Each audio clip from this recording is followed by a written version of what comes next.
जय हिंद जय बिहार। आज हम क्लास 10th का गोधली का प्रथम लेसन पढ़ा रहे हैं और इसको बहुत गंभीरता से देखिए। इससे बहुत सारे चीज हमारे इतिहास से जुड़ा हुआ है और आज हमारे समाज में कुछ परिवर्तन की जरूरत है। अंबेडकर जी ने जो लिखा, कानून बनाया, संविधान बनाया, आज शायद जो हम लोग पढ़ते हैं हर चीज में परिवर्तन आया है। जहां हमें लगे आपकी भाषा से बताएंगे और जहां होगा हम अलग से बताएंगे कि यहाँ ऐसे एक नया समाज का निर्माण आज आवश्यक रूप से होना चाहिए, क्योंकि बहुत जगहों पर हमारे संविधान में परिवर्तन हुआ है, कई अनुच्छेद जोड़े गए हैं, कई अनुच्छेद में परिवर्तन लाया गया है। तो आज यहाँ एक बदलता हुआ परिवेश में कुछ बदलने की जरूरत अवश्य है। आइए देखते हैं अभी जो भीमराव अंबेडकर जी बोले हैं। सबसे पहले हम उनका जीवनी पढ़ेंगे। ये लेसन है श्रम विभाजन एवं जाति प्रथा। देखिए शीर्षक ही स्पष्ट कर रहा है, श्रम विभाजन जाति प्रथा। श्रम का जो विभाजन है इनके अनुसार, अंबेडकर जी के अनुसार, हमारे संविधान निर्माता के अनुसार, श्रम विभाजन एवं जाति प्रथा ये कह रहे, शीर्षक ही स्पष्ट कर रहा है कि जो श्रम का विभाजन है, मजदूरी करने का, काम करने का जो तरीका है या विभाजन किया गया वो जाति प्रथा के आधार पर किया गया है। इनका मूल रूप से कहने का मतलब ये है कि लोहार का बेटा लोहा का काम करेगा, नाई का बेटा नाई काम करेगा, पंडित का बेटा पोथी पढ़ेगा, ऐसा ये कहने का सीधे सीधे इन पर अटैक यही कर रहे हैं कि श्रम का जो विभाजन है वो जाति प्रथा पर आधारित है। और ये क्या कहते हैं, इनका कहना है कि श्रम का विभाजन जाति प्रथा के आधार पर जो हुआ है वो गलत हुआ है। गलत तो बहुत कुछ हुआ है, उनके बारे में बोलने की हस्ती मेरी नहीं है, औकात मेरी नहीं है और ना ही मैं इतना ज्ञाता हूं। लेकिन मनुष्य का दिमाग, हर आदमी का दिमाग एक होता है। साइकोलॉजी, पॉलिटिकल साइंस या जो भी अनुभव होता है, किसी ने ख्याति प्राप्त कर लिया तो बड़े स्तर पर हो गया, कोई नीचे स्तर पर भी कम नहीं होता है। सब लोगों की अपनी अपनी पहुंच है और मैं किसी के खिलाफ नहीं बोल रहा हूं। जो सत्य बातें हैं उसे कहने का लोकतंत्र में अधिकार है और हम अधिकार के एक मर्यादा के अंदर ही कुछ भी बातें बोलेंगे। सबसे पहले श्रम का विभाजन, जाति प्रथा, तो हम इनके पहले जीवनी पर प्रकाश डालते हैं। ये अंबेडकर जी का लिखा हुआ है। जन्म 14 अप्रैल 1891 महू मध्य प्रदेश में एक दलित परिवार में इनका जन्म हुआ था। प्राथमिक शिक्षा के बाद इन्होंने बड़ौदा नरेश के प्रोत्साहन राशि से उच्चतर शिक्षा के लिए न्यूयॉर्क यानी अमेरिका और फिर अमेरिका के बाद वहां से लंदन यानी इंग्लैंड गए थे। तो इनका प्रारंभिक शिक्षा जो था वो अपने क्षेत्र में हुआ। उसके बाद उच्चतर शिक्षा के लिए बड़ौदा नरेश ने इनको प्रोत्साहन राशि दिया यानी मदद किया या स्टाइपेंड जो कहिए, हेल्प किया, जिनके कारण वो उच्च शिक्षा के लिए न्यूयॉर्क अमेरिका जाते हैं और फिर लंदन पढ़ने जाते हैं। उन्हें धार्मिक, पौराणिक और वैदिक संस्कृत भाषा के जरिए, संस्कृत के जरिए वो सारी चीजों का उन्होंने पढ़ाई पूरी कर ली थी और अच्छा ज्ञान उन्हें हो गया था। इतिहास मीमांसक मतलब इतिहास की भी जानकारी उनके पास था। विधिवेता यानी कानून भी वो जानते थे। कानून तो पढ़ने के लिए खासतौर पर कहा जाता है कि कानून पढ़ने के लिए विदेश गए थे। अर्थशास्त्री भी हो रहे, समाज शास्त्र का भी उनको ज्ञान था। ये महान शिक्षाविद और धर्म दर्शन के बारे में भी अच्छा से वो जाने थे और इसके बारे में पढ़ करके उभरे थे, यानी धर्म का भी ज्ञान था उनके पास। सबसे पहले जब धर्म का ज्ञान है तो किसी भी धर्म किसी को अपमानित करने की इजाजत नहीं देती है। और अगर कोई धर्म जानने वाला व्यक्ति किसी को अगर ऐसा कहता है कुछ भी, इसका मतलब उसको धर्म का ज्ञान नहीं है। मैं ये नहीं कहता कि अंबेडकर जी के पास धर्म का ज्ञान नहीं है। मेरा कहने का मतलब, विशेष लोग दिमाग ना लगाएं, मेरा कहने का मतलब है कि कोई भी चीज को अगर हासिल करना है तो हम ज्ञान के जरिए, हाँ थोड़ी परेशानियां हर कुछ आती हैं, रोटी बनाने में हाथ जल जाता है, सब्जी बनाने में हाथ कट जाता है, तो परेशानियां तो जीवन का एक उदाहरण है और संघर्ष ही जीवन का दूसरा नाम है। तो आज अगर हम संघर्ष करें, मेहनत से पढ़ाई करें, हम जाति प्रथा के अलावा हट के, जाति से हट के अगर इस समाज उत्थान की बात करें, हाँ स्त्री शिक्षा, स्त्री पर हो रहे प्रताड़ना, ये सब चीजें हैं। तो अगर इन चीजों पर हम विरोध करते हैं तो बहुत अच्छा है और इससे हमारा समाज बहुत बेहतर बनेगा, उत्थान होगा। ना इसमें कोई जाति है ना कोई भेद है। अगर कोई डॉक्टर है, मैं यहाँ पे अपनी बात रखता हूँ या अगर कोई डॉक्टर है वो चाहे किसी भी जाति का हो, इलाज करने से पहले नहीं पूछता है कि तुम किस जाति के हो, न रोगी से पूछता है न रोगी डॉक्टर से पूछता है। तो हमें लगता है कि जाति प्रथा से हटकर उच्च शिक्षा पाकर अच्छा ज्ञान, तो उसे जाति के नाम से नहीं बुलाया जाएगा, उसे डॉक्टर साहब करके बुलाया जाएगा, चाहे वो किसी भी जाति का हो। अगर उच्च शिक्षाविद है, अगर अनुभवी शिक्षक है, विद्वान है, चाहे वो किसी भी जाति का हो, उसे शिक्षक गुरु ही कह के बुलाया जाएगा, ना कि उसे जाति कह के बुलाया जाएगा। तो हमारी जाति, हमारे धर्म की रक्षा करना मेरा अधिकार है। हम इसकी रक्षा कैसे करेंगे, लोगों को यह ज्ञान होना चाहिए, ना ही कि आज हमारा देश हिंदू, मुस्लिम, सिख, ईसाई इस नाम पर पहले टूटा और आज जाति के नाम पर टूट रहा है। हमारे समझ से ये बेवकूफों के बदौलत हो रहा है। इस पर हम लोगों को सोचना चाहिए। अगर ज्ञान हमारे पास परमात्मा ने जानवर पशु से ऊपर उठाकर अगर ज्ञान दिया है तो हम जाति प्रथा का विरोध करें, जाति नहीं, पढ़ाई लिखाई कराएं। मेहनत से अगर बच्चे हमारे पढ़ेंगे तो कल के देश के नेता बनेंगे, एक अच्छे नेता, आज के नेता जैसे नहीं, एक अच्छे नेता जो समाज के हित में, देश के हित में काम करे, और एक ऐसा शिक्षक जो समाज उत्थान में काम करे, एक ऐसा पुलिस अफसर जिसके अंदर ईमानदारी हो, देश के हर लोगों के अंदर ईमानदारी हो। लेकिन आज हम देखते हैं इस समाज में कि हर लोगों के अंदर केवल जाति जाति जाति जाति। क्या जाति, कौन जाति, कैसा जाति? हम केवल मनुष्य हैं, हम केवल इंसान हैं। इंसानियत की रक्षा मेरा धर्म है। मेरे पास अगर कोई आएगा तो मैं उससे कभी नहीं पूछता कि तुम बदमाश हो या अच्छे हो। पढ़ाना मेरा धर्म है, जाति पूछना मेरा धर्म नहीं है। ये पूछना मेरा धर्म नहीं है कि तुम कमजोर हो या मजबूत हो, मैं तुम्हें पढ़ाऊंगा। तेज को तो सब कोई पढ़ा देता है, अगर एक साधारण बच्चा को, कमजोर बच्चा को कोई पढ़ा दे तो सफल टीचर है, ऐसा मेरा मानना है। अब दुनिया वाले क्या मानते हैं उससे मेरे कोई मतलब नहीं है। मतलब है हर लोगों की अपनी अपनी सोच होती है।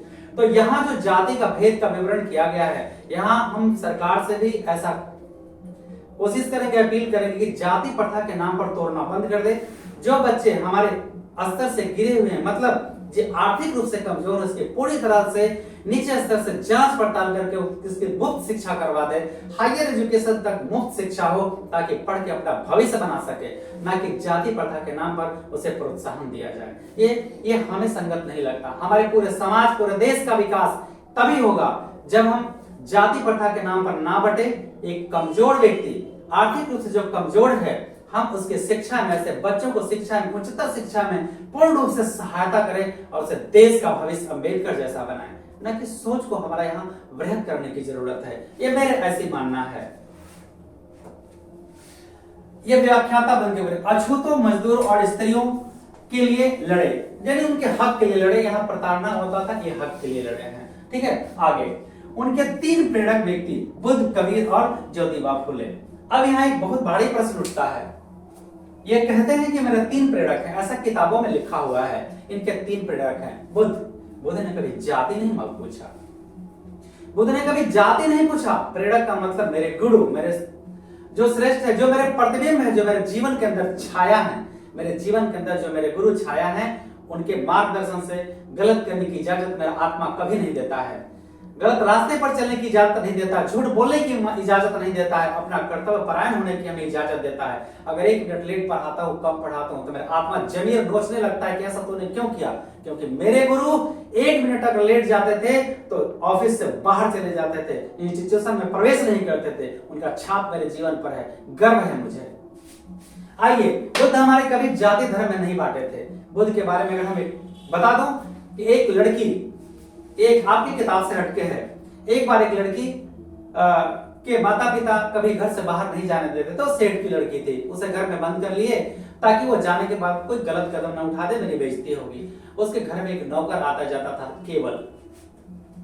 अब होता यह है कि वो लकड़हारे से उसको धीरे धीरे प्यार हो जाता है, वो लकड़ी मतलब मजदूर से, और कहता है जब उस लड़की का शादी तय होता है, शादी तय होने के बाद वो कहता है लड़के से, दौड़े दौड़े जाता है और कहता है लड़के से, ए तुम, मेरा शादी तय हो गया, तुम नहीं जानते हो? कहा कि बहुत अच्छी बात है मालकिन, आपकी शादी तय तो खुशी की बात है। कहा तुम जानते नहीं हो, मैं तुमसे प्यार करता हूँ, मैं तेरे बिना जी नहीं सकता, और कल का सुबह तुम मेरे साथ भागना होगा।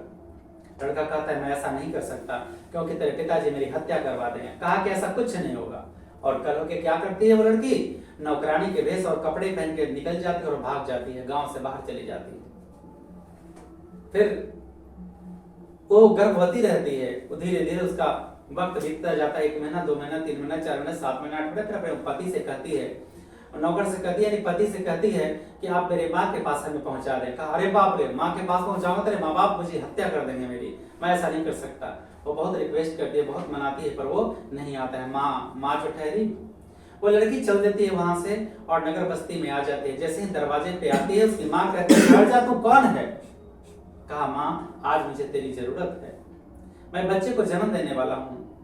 माँ ने कहा अगर तू मेरी बेटी होती तो मेरे सम्मान का ख्याल होता, जिस तरह आई है उसी तरह तू वापस लौट जा। वो लड़की वापस लौट जाती है। जाते हुए वो सोच रही है मैं प्राण दे दूंगा, अब मुझे जीने से क्या मिलेगा। रास्ते में बुद्ध भेट जाते हैं। भगवान बुद्ध को उसके रोता बिलखता देख, तरफ देख समझ जाते हैं कि लड़की अब आत्महत्या कर सकती है। कहते हैं बेटी तुम्हें क्या तकलीफ है? कहा बाबा क्या बताओ, मेरी पीड़ा कोई सहने वाला नहीं, ना कोई सुनने वाला, ना कोई कम करने वाला है। कहा बेटी बता, मुझ पर भरोसा कर।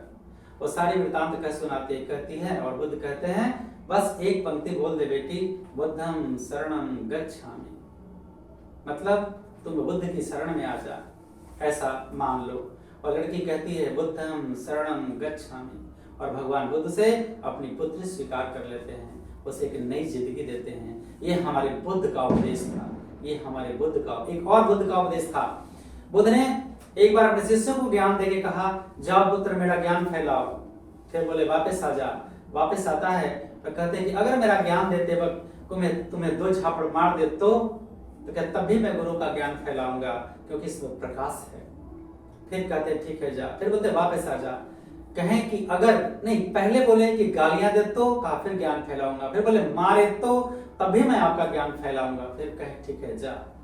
फिर बोले वापस आ जा। और कहें अगर ज्ञान मेरा देते वक्त अगर कोई तेरी हत्या कर दे तो कहें इससे बड़ी बात और क्या हो सकती है कि गुरु के ज्ञान बांटते वक्त गुरु के नाम से मोक्ष की प्राप्ति हो जाएगी। इससे बड़ा और क्या चाहिए? ये हमारे बुद्ध का ज्ञान था। तो जो भी हो, अगर बुद्ध के अनुयायी हैं तो धर्म जाति पर नहीं बांटेंगे। जो भी हमारे बुद्ध के अनुयायी हैं, उनके शिष्य हैं, उनके पद चिन्हों पर चलते हैं, वो देश का विभाजन कभी जाति में नहीं करते हैं। हमारे बुद्ध का कोई अपमान ना करे, क्योंकि हम बुद्ध के धरोहर हम लोग हैं। कबीर ने कभी जाति नहीं बताई कि मैं किस जाति के हूं, कभी नहीं। न जाति का वर्णन है, वो तो संपूर्ण मानवता का उदाहरण है ईश्वर रूप में। और ज्योतिबा फुले तो देश के प्रति समर्पित है।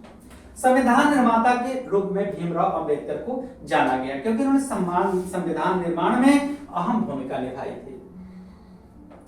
ऐसे तो कई लोग थे, लेकिन कई लोग पीछे हट गए थे, तथा अंबेडकर जी को ही ये पूरा संविधान का निर्माण करना पड़ा। दिसंबर 1956 में दिल्ली में इनका निधन हो गया। अब हम कहानी की तरफ आते हैं। यह कहानी बाबा साहब अंबेडकर के विख्यात भाषण annihilation of caste, annihilation of caste, ये एक भाषण तैयार किए थे। लाहौर में भाषण देना था, तो उस भाषण के लिए एक पूरा पटकथा तैयार किए थे, मतलब भाषण को तैयार किए थे। लेकिन हुआ यूं कि जो वहां के अध्यक्ष थे, एक क्रांति दृष्टिकोण का ये भाषण था इनका, जो जातिवाद का था। तो ऐसे ही मतलब शीर्षक से ही स्पष्ट हो रहा है कि आप किसी विशेष को टारगेट कर रहे हैं।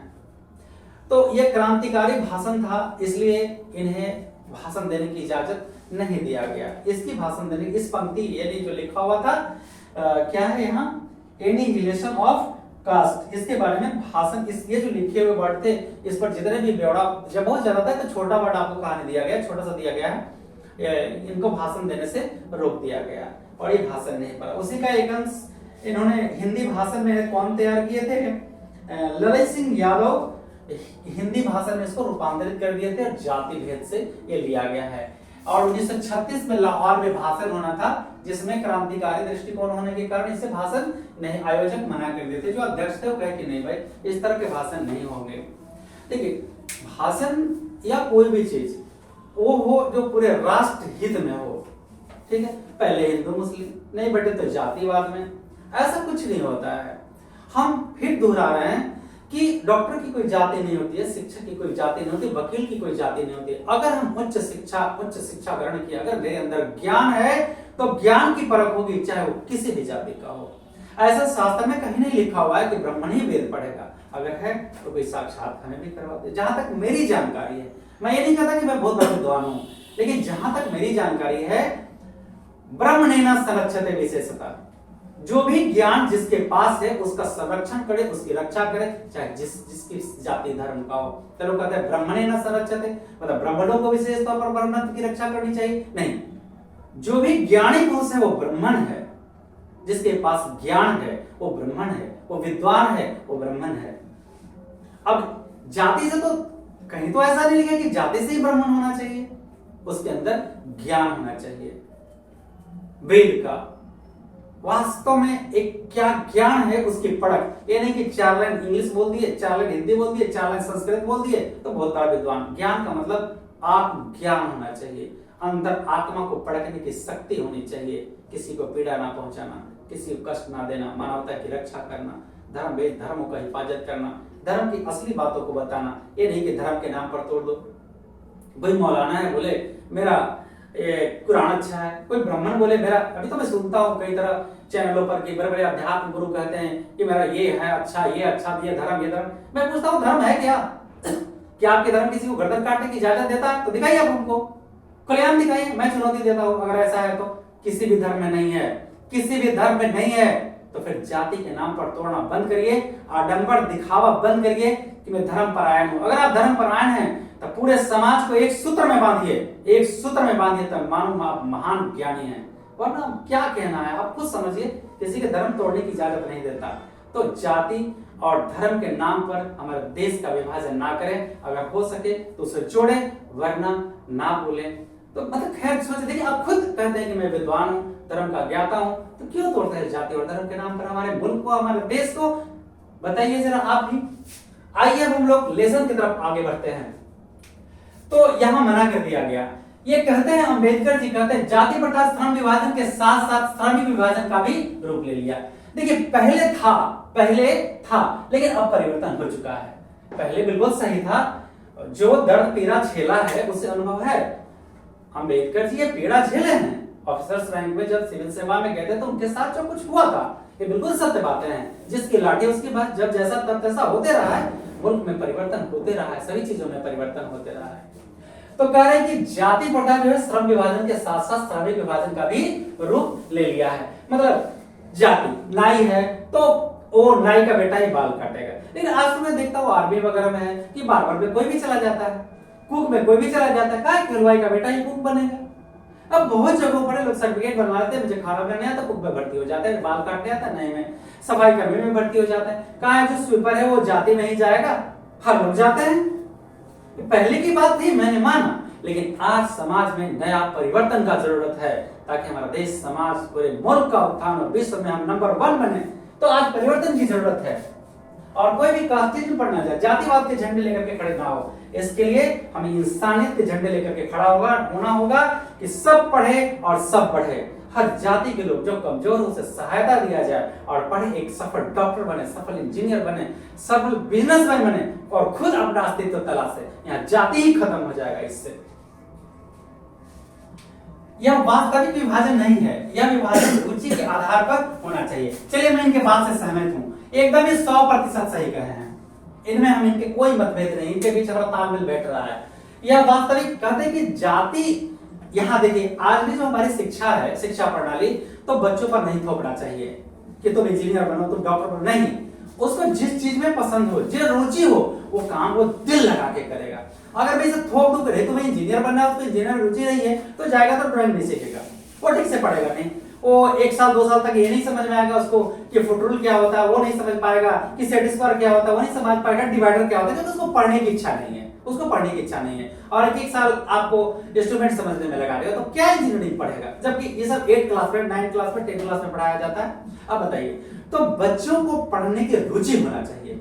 अगर उस खेल में रुचि है तो खेल की तरफ ढकेलिए, पढ़ेगा इंडिया, पढ़ेगा इंडिया। अब पहले वाली बात थोड़े है, अब तो बात यह है कि अगर खेल से भी एक वेट लिफ्टर, हमारे इंडियन वेट लिफ्टर हैं कर्नाटका की मीराबाई चानू, वो तो एएस में बनी है खेल से, तो ऐसा थोड़ी है। अगर बच्चे की, ऐसा कुछ लोग कहते हैं कि बच्चा पढ़ने में कमजोर है, कमजोर है, आप बहुत बड़ा विद्वान हैं, मैं आपको चैलेंज करता हूं, विद्वान है, मेरी विद्वता सिद्ध करके दिखाइए आप। कोई विद्वान नहीं होता, आप एक चीज पढ़ा रहे हैं वर्षों से, तो आप कहते हैं बहुत बड़ा विद्वान हूं, बच्चा कमजोर है, मेरा बच्चा तेज है पढ़ने में, आपको पढ़ाने नहीं आता है। पढ़ने का सही पहचानिए किस बच्चा को क्या पढ़ाना है, मैं देखूंगा। पहले उसे खेल में रुचि है तो खेल की तरफ ढकेलूंगा, देश में मेडल लेके आएगा, नेशनल स्तर पर ओलंपिक स्तर पर मेडल लेके आएगा।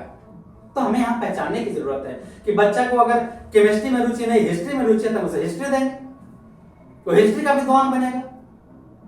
तो यहां ये समझने की जरूरत है, बच्चे पर थोपने की जरूरत नहीं है। आज हमारा समाज तभी उत्थान करेगा जब बच्चों के रुचि को देखें, उसे समझें, उससे प्यार करें और दिल से उसकी सहमति पूछें वो किस चीज में रुचि रखता है, और वो चैंपियन बनेगा, वर्ल्ड चैंपियन बनेगा। और वर्ल्ड चैंपियन हमारा ये भारत देता आया है और देता रहेगा। यह वास्तविक विभाजन नहीं है, बिल्कुल सही है। यह विभाजन रुचि के आधार पर, जो व्यक्ति जैसी जिसकी रुचि हो काम करने में, हमें वैसे अगर काम देंगे तो वो व्यक्ति बहुत अच्छा से काम कर सकता है। ठीक है, अब हम वर्कशॉप में जिसको लेथ मशीन चलाने नहीं आएगा बोले तुम लेथ मशीन चलाओ, जिसको वेल्डिंग करने नहीं आएगा बोले तो वेल्डिंग करो। अब जिसको इंजीनियरिंग का ज्ञान है बोलेगे तुम ड्राइंग में ऐसा बताओ कि कौन सा नट बोल्ट कहां फिट होगा, वो कैसे बताएगा? क्या बात करते हैं, इंजीनियर का बेटा इंजीनियर हो जाएगा, अरे कंडक्टर का बेटा कंडक्टर भी नहीं होता है। पैसे समझ चाहिए कि कोई ब्राह्मण है तो उसका बेटा विद्वान बन जाएगा, क्या बात करते हैं? जाति पर नहीं, हुनर पर जाइए, उसके अंदर हुनर होना चाहिए, काबिलियत होना चाहिए। ये बिल्कुल सही कहे, इसे कार्यकुशलता एवं कार्य क्षमता में वृद्धि होती है। अगर कोई व्यक्ति दिल लगा के जो उसकी रुचि है, अगर वो पढ़ाई करेगा या काम सीखेगा, वो बहुत सफल आदमी बनेगा, उसका कार्य क्षमता में वृद्धि होगा, वो कुशल कारीगर बनेगा। जाति प्रथा पेशे का दोषपूर्ण निर्धारण नहीं बल्कि पेशे से बांध देती है। ये बात सही है, मैं असहमत नहीं हूं, लेकिन ये पहले था जब संविधान निर्मित हो रहे थे, जब हमारा देश तुरंत आजादी के जंजीर से बाहर आया था। यहाँ अंग्रेज क्या किए थे, 200 साल तक अंग्रेज हमारे मुल्क पर हुकूमत किए, तो उन्होंने कैसे बांटा? टुकड़े टुकड़े में, पहले जाति धर्म में बांटा, उसके बाद जाति में भी बांटा और इस तरह हुकूमत किए। तो 200 साल जो पीछे ढकला गया है उसको आने में थोड़ा टाइम लगेगा, अब तो आ चुका है। अब एक नया बदलाव का जरूरत है, सोचने की जरूरत है, आपस में लड़ने की जरूरत नहीं है, इसमें परिवर्तन लाने की जरूरत है। और परिवर्तन प्यार से आएगा, दिल से जीत के आएगा। हम ऐसे लोगों को बढ़ावा देंगे जो आर्थिक रूप से कमजोर है, सामाजिक रूप से मदद करेंगे, आर्थिक रूप से मदद करेंगे, उसे उत्थान करेंगे, उसे प्यार देंगे और देश का सफल इंसान बनाएंगे उसे। तो जाति प्रथा पेशे का दोषपूर्ण निर्धारण ही नहीं बल्कि अब होता है कि नाई का बेटा बाल काटेगा, ठीक है, अब नाई के 4 बेटे बाल काटेंगे, अब वाले उसको बाल काटने आता है, उसके अलावा दूसरा काम नहीं जानता है, तो भूखे मर जाएगा। ये सवाल होता है ना जी। तो उसे ये आजादी होनी चाहिए कि कोई भी काम वो कर सकता है। अब ये इल्जाम पहले था, अंबेडकर जी का ये जो इल्जाम है पहले, ये 100% सही है, इसे हम नकार नहीं सकते हैं, लेकिन आज नहीं है, ये बदलता हुआ समाज में नहीं है। अब मैं देखता हूँ बार्बर का बेटा कोई और काम कर रहा है, लोहार का बेटा कोई और काम कर रहा है, कोई आर्मी में, कोई डिफेंस में, कोई कई तरह के क्षेत्र, सारे क्षेत्र में फैल रहे हैं।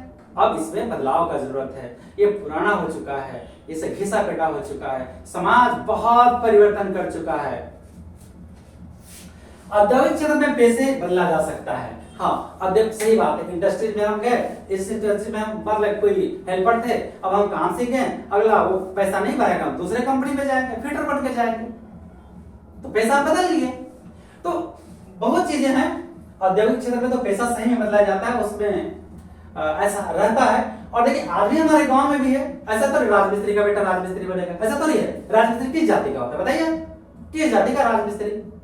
सभी जाति के लोग, सभी लोग। ट्रक चालक कौन है? सभी लोग। ऐसा तो नहीं ट्रक ड्राइवर का बेटा ट्रक, अगर आप में हुनर है तो ट्रक चलाइए, प्लेन चलाइए, रेल चलाइए, ऐसा नहीं है, पहले था। बदलाव का जरूरत है इसमें, ये मेरा विचार है।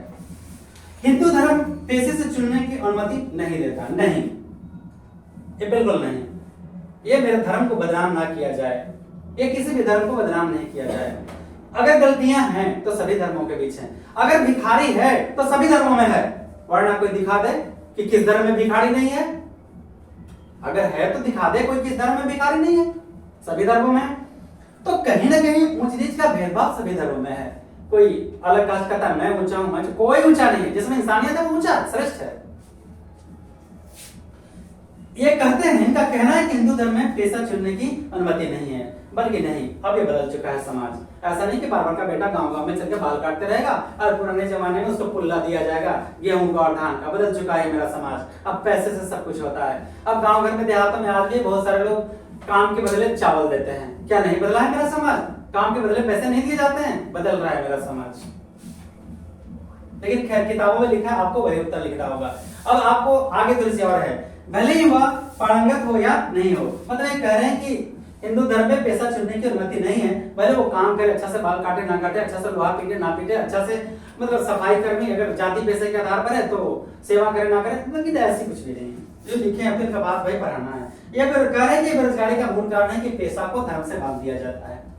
तो धर्म को पेशा से तो अब नहीं बांधा जाता है, सब आजादी है, कोई कोई काम करके अपना जीविकोपार्जन कर सकता है। जाति प्रथा रुचि और आत्मशक्ति को दबा देता है, बिल्कुल सही है। अगर जाति प्रथा के आधार पर पढ़ाई किया जाएगा, जाति प्रथा के आधार पर अगर कोई काम दिया जाएगा तो उसकी आत्मशक्ति है वेद पढ़ने की, और अगर वेद नहीं पढ़ेगा तो उसकी इच्छा जग जाएगी। वेद पढ़ो, विद्वान बनो, विद्या बंधु, चलो विदेश गौने विद्या परा देता है। यहाँ पे कोई जानता है कि तुम मतलब कि जाति को विदेश चले जाओ, वहां कौन सा जाति धर्म कहते हैं कि हमारे भारत में, मैं कहता हूँ कि ये भारत में कर रहे हैं। अम्बेडकर जी का कहना है कि भारत में है, तो भाई ज्ञान हासिल करो, विद्या बंधु, चलो विदेश गौने विद्या परा देवता, चले जाइए विदेश में, वहां अच्छे से नौकरी करिए। कौन जान रहा है कौन सा जाति कौन सा धर्म? ये आरोप नहीं, ये मेरा समाज बदल रहा है, हम सभी धर्मों के साथ चलते हैं, ये सभी को महसूस हो रहा है। हर कास्ट में लोग पैसे वाले हैं, अमीर हैं, तो उनको बल मिल रहा है, ऐसा थोड़ी है। मान ले किसी जाति कमजोर जाति का है जिसको रिजर्वेशन मिला है और वो काफी आगे बढ़ चुका है, ठीक है, तब तो उसका बेटा ही बड़ा स्कूल में पढ़ेगा तो उसकी खानदानी गुंडागर्दी हो जाएगी, तो खानदानी उसकी का बेटा फिर नौकरी लेगा, अब आगे नीचे वाले लोग नीचे ही रह जाएंगे, थोड़ी ऊपर उठ पाएंगे। यहाँ सवाल उठता है कि जाति प्रथा, ठीक है, जाति के आधार पर आपने नौकरी दिया, उसका बेटा अच्छा सा स्कूल में पढ़ा, ठीक है, वो नौकरी किया, अच्छा सा स्कूल में पढ़ा, अब उसी का बेटा फिर नौकरी पाएगा, बाकी नीचे वाले लोगों को अच्छा शिक्षा नहीं मिल पा रहा है, ठीक है, अब वो आगे कैसे बढ़ेंगे? तो उसमें तो मतलब विभेद हो गया ना, विभेद हुआ या नहीं हुआ? इसलिए मेरा ऐसा मानना है कि जो शिक्षा की व्यवस्था है, जो मेरी प्रणाली है आगे देश को बढ़ाने का, वो आर्थिक रूप से निचले स्तर के मुखिया, सरपंच, ब्लॉक स्तर के अधिकारी, जिला स्तर के अधिकारी जो भी हैं, इसकी पूरी तरह जांच करें और गलत पाए जाने पर सख्त कानूनी कार्रवाई करें निचले स्तर पर और ऊपर स्तर तक ले। तो जो व्यक्ति मेरा वास्तव में कमजोर है आर्थिक रूप से, ऐसे बच्चों को मुफ्त शिक्षा के प्रावधान बनाए जाए और हमारा देश बहुत जल्द तरक्की की राह पर चलेगा, ऐसा मेरा सोच है। आदर्श समाज में स्वतंत्रता, समता, भ्रातृत्व, बिल्कुल सही। आज मेरा समाज आदर्श है, मैंने पहले इन बातों का चर्चा किया। आज मेरा समाज आदर्श हो चुका है और स्वतंत्र राष्ट्र में समता है, हम एक दूसरे से भाईचारे के बीच एक सूत्र में बंध के रहते हैं। तो देखिए सवाल यहाँ ये उठता है कि 4 भाई हैं, चलिए हम एक घर की तुलना करते हैं, 4 भाई हैं, एक पढ़ाई पर ध्यान दिया, कुछ बन गया, दूसरा पढ़ाई पर नहीं किया, लफुआगिरी पर ध्यान दिया, तो लफुआगिरी में डिग्री क्या है, वो भाई आगे बढ़ गया। तो क्या दोनों की इक्वलिटी संभव है? जरा आप बताइए, क्या दोनों की इक्वलिटी संभव है? कभी संभव नहीं है, कभी संभव नहीं है। इसके लिए जिम्मेवार कौन है? इसके लिए जिम्मेवार कौन है? लफुआ भाई या बड़ा हुआ ऑफिसर? लफुआ भाई। ये हम सबको सोचने की जरूरत है। बस इतने समझ लीजिए कि हम एक माँ बाप के, नहीं मैं कहता हूँ कि गॉड के हम 4 संतान हैं। आइए घर के अंदर ढूंढते हैं, 4 भाई में क्या चारों बराबर है? अगर नहीं है तो इसके लिए जिम्मेवार कौन है? माँ बाप। माँ बाप ने सभी को बराबर किया, लेकिन नहीं बढ़ा तो उसकी दुर्गतियां उसके साथ जाएगी। इसी तरह ही हमारा समाज 4 भाग में अगर बांट दिया गया है तो आप इसे सिद्ध करिए। कहाँ कहते हैं कि 4 भाग में? मैं भी तो एक मामूली परिवार से आगे बढ़ता हूँ, मैं देखा हूँ समाज में आज ज्ञान का जरूरत है, ज्ञान की पूजा होती है। आपके पास बुद्धि विवेक होना चाहिए, अपना प्यार होना चाहिए। आप अच्छे से प्यार दूसरे से नहीं करेंगे और प्यार की उम्मीद करेंगे, आप दूसरे को थप्पड़ मारेंगे तो आपको कोई प्यार करेगा? तो take respect and give respect. अगर आप इज्जत और सम्मान चाहते हैं तो आपको देना होगा, तभी आप उम्मीद करें। भले वो दे या ना दे, हम उम्मीद नहीं करेंगे, लेकिन हम उसे देंगे, एक न एक दिन उसे अवश्य वापस करेगा। तो आज हमारे समाज में बदलाव की जरूरत है, बदलाव होगा तब भी हमारा देश, हमारा समाज, हमारा मुल्क उत्थान करेगा। आदर्श समाज में स्वतंत्रता, बिल्कुल आजादी है। आज ये तो अपने लिखे थे उस समय में, क्या आज समाज में हमारा परिवर्तन नहीं हुआ? किसी डॉक्टर को नाम लेके बुलाया जाता है, जाति का नाम लेके, किसी वकील को जाति का नाम लेके बुलाया जाता है? कोई भी कह सकता है ऐसा? नहीं। खाना में ये पूछा जाता है कि आपकी जाति क्या हो? हाँ कहीं कहीं है, मैं इनकार नहीं कर सकता, जातिवाद है। कौन खत्म करेगा? कौन खत्म करेगा इसे? हम लोग को खत्म करना पड़ेगा। ये रोग मेरे अंदर है तो रोग हम ही ठीक करेंगे।